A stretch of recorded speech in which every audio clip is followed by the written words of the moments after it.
Imagine living in a country where entire neighborhoods shut down every night, not because people wanted to rest, but because there was no electricity to power their lives. Families huddled around candles. Students struggled to study in dim light. Businesses were forced to close early, unable to compete in a modern economy. That country was Bangladesh, a densely populated nation once trapped in a cycle of poverty and energy scarcity. For decades, the country was written off as dependent on foreign aid, too weak to fuel its own progress. But then, a shocking twist unfolded. Against all odds, Bangladesh didn't just solve its energy crisis, it achieved full national electrification. And here's where the story gets even more surprising. The driving force behind this transformation wasn't India, the regional giant next door. It was China. This single shift didn't just turn the lights on in Bangladesh. It flipped the balance of power across South Asia. For decades, India considered Bangladesh part of its natural sphere of influence, a smaller, poorer neighbor that would look to New Delhi for guidance, resources, and leadership. When Bangladesh faced trouble, India assumed it would be the first call. The two nations shared borders, history, and decades of political ties. To India, it seemed obvious when Bangladesh needed power, India would be the one to provide it. But that assumption collapsed when Bangladesh faced an urgent energy crisis. Factories were stalling, homes were powerless, and the entire economy was at risk of grinding to a halt. India had the chance to step up and secure its influence for another generation. Instead, it stumbled, and in that hesitation, China saw an opening. The turning point came in 2017 at the Rampal power plant, a project backed by India. What was supposed to be a showcase of Indian engineering and a symbol of its reliability instead became a disaster. During construction, a major explosion rocked the site. Dozens were injured, the project stalled, and the entire plan fell under a cloud of doubt. Investigations painted a grim picture, rushed schedules, poor safety measures, and an emphasis on speed over quality. For Bangladesh, this wasn't just a setback. It was a betrayal of trust. India's promises suddenly looked hollow, more about political showmanship than real progress. For a nation desperate to escape its blackout-ridden past, India's failure wasn't just disappointing, it was dangerous. That explosion became the breaking point. Quietly, Bangladesh began looking elsewhere for a partner that could deliver what India could not. And that's when China made its move.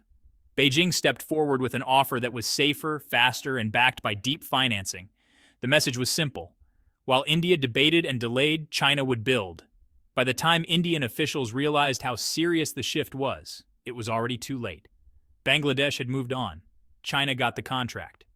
India lost not just a lucrative business deal, but something far more valuable: credibility.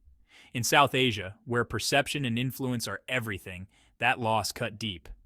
Bangladesh's pivot toward China was more than an economic decision.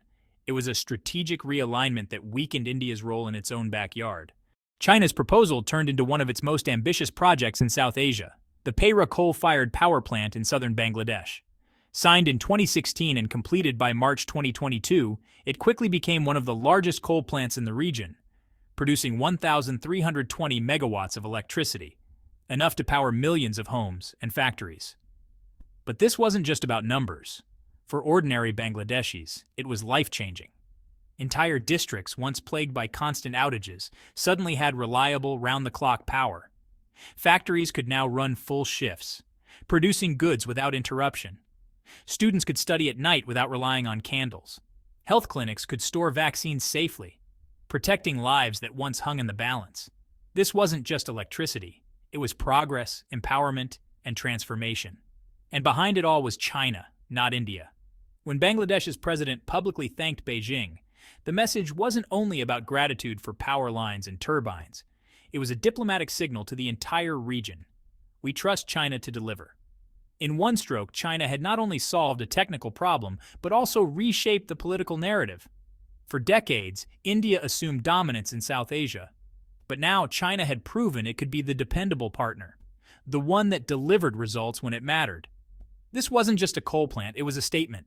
The Belt and Road Initiative could rewrite alliances, one project at a time. Despite being one of the world's largest economies, India continues to suffer recurring blackouts and energy shortages. Its electricity grid remains fragile, with nearly 70% of power tied to coal. Each summer, as temperatures soar past 50 degrees Celsius in some regions, The grid buckles under the pressure. Blackouts sweep across cities and villages. Businesses shut down. Families are left sweltering in the heat. The deeper issue isn't just demand, it's infrastructure. Many of India's coal plants are aging, inefficient, and undermaintained. Fuel shortages often leave plants idling, while policy missteps pile up. In 2022, India faced one of its worst energy crises in years, importing emergency coal supplies just to keep the lights on. Contrast that with Bangladesh, where power access is stable and steadily improving. Thanks to China's timely intervention, Bangladesh surged ahead, while India, despite its size and resources, remains stuck in cycles of failure. What happened in Bangladesh wasn't a one-off story. It was part of something far larger. The Belt and Road Initiative, China's sweeping global infrastructure program, launched in 2013. From highways in Africa to ports in Sri Lanka, and now power plants in Bangladesh, the initiative has become a central tool of Beijing's diplomacy. Critics often accuse China of using these projects as debt traps, offering cheap loans that leave poorer nations financially dependent. And in some cases, like Sri Lanka's Hambantota port, those fears proved valid. But Bangladesh's story was different. Instead of a debt spiral, it got real development. Jobs, reliable electricity, stronger exports, and growth. In this case, China didn't trap Bangladesh, it empowered it.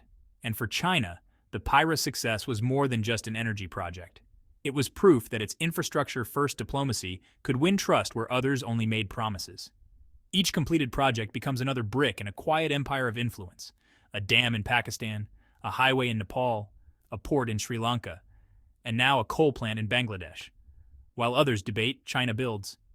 Concrete, steel, fiber optics, power cables. Every successful project strengthens Beijing's influence, grounded not in words, but in results. For countries long frustrated with India's delays or Western bureaucracy, China's efficiency is, honestly, pretty irresistible.